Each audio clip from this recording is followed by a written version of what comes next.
Hi folks, this is Blackheath Weather, just giving you a quick rundown via the windy.com app as we look at the conditions developing into Thursday with this frontal system approaching.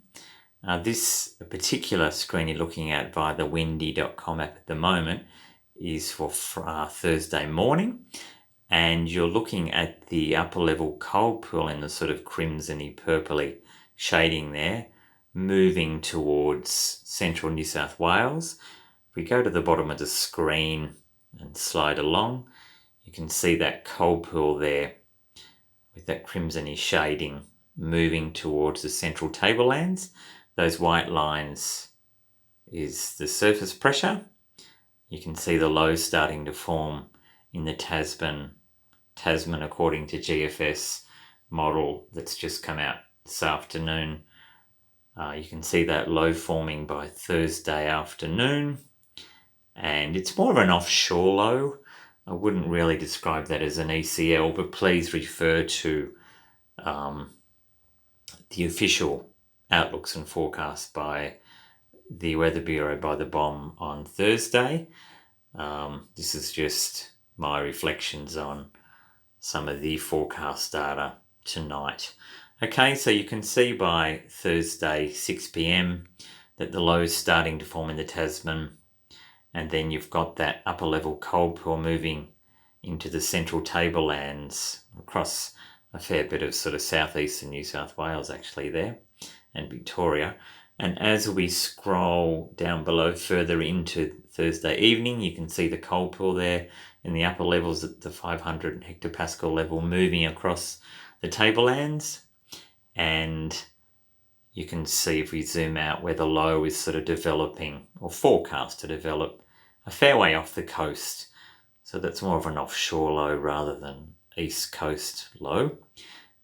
But as I said, let's wait for the Weather Bureau's official forecast for tomorrow. So if we zoom in a bit further to that upper level cold pool, you can actually see my favorites there, those hearts. You can, on your phone, you can press, and on your computer you right click the mouse.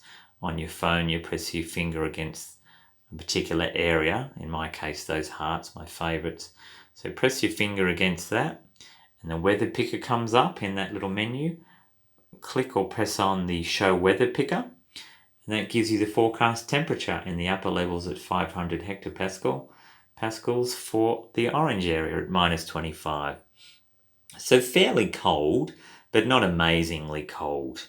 Okay, so it's a fairly good cold front as far as cold air potency goes, but not impressively so. So if we zoom back out, you can see there the low in the Tasman off the coast, fairly much east or a little southeast of Sydney. You can see the upper level cold pool, and then as we go along at the bottom with the time, you can see as we move into Friday 1 a.m. early morning Friday, that low is sort of moving away from the coast. The centre of the low, whilst fairly impressive as a low, it's reasonably impressive. It's quite a long way, the centre of that low, from the coast. So we may still get showers, and there may be some light snow on the Oberon Plateau on Thursday night, but it's not looking like an impressive snowy system at this stage. More so chilly, windy with some showers. And I'll have a little look now at the forecast for the rain activity, but that's the upper level cold pool there you're looking at in the crimsony purpley colours, and the white lines are the surface pressure of the low established in the Tasman there. Okay, so then you go to the heart, the bottom right hand side of the menu there below the hamburger menu, and that will call up some of my favourites.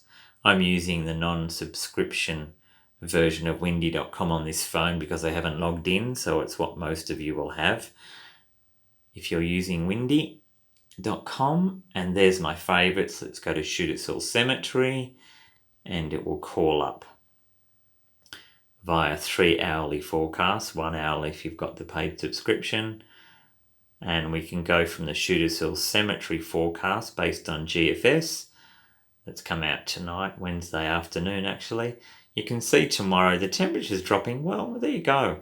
2 degrees, 1 degree is the forecast early Friday morning. It doesn't look really cold enough on Thursday, although by Thursday evening you can see there, Thursday evening 9 p.m. down to 2 degrees. It could get, say, down to 1 degree because this is a model forecast only and the resolution is limited in what it can tell you about the terrain and the area around Shooters Hill. So it could well get to 1 degree or maybe a little lower overnight Thursday, and there could be snow falling, perhaps a couple of centimetres you can see there in the menu overnight, and then at Shooters Hill altitude, roughly 1,300 metres at the cemetery above sea level. And then into Friday morning, you can see the rain sort of fading a little bit.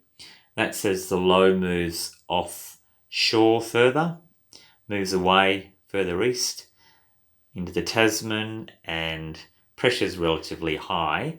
And you can see on this forecast via GFS here that things are stabilising and there's not much shower activity at all throughout Friday. Okay, so that's basically the idea at the moment for tomorrow via the GFS model, and I'll look into some more details later. ECMWF hasn't come out as yet for this evening. I could have a quick look at the meteograms. Let's see if they've come out for this evening. Yeah, you can see again it's reflected there. A mid-level cloud on Friday morning, and then it starts to fade. And that mid-level cloud and better moisture comes in on Thursday.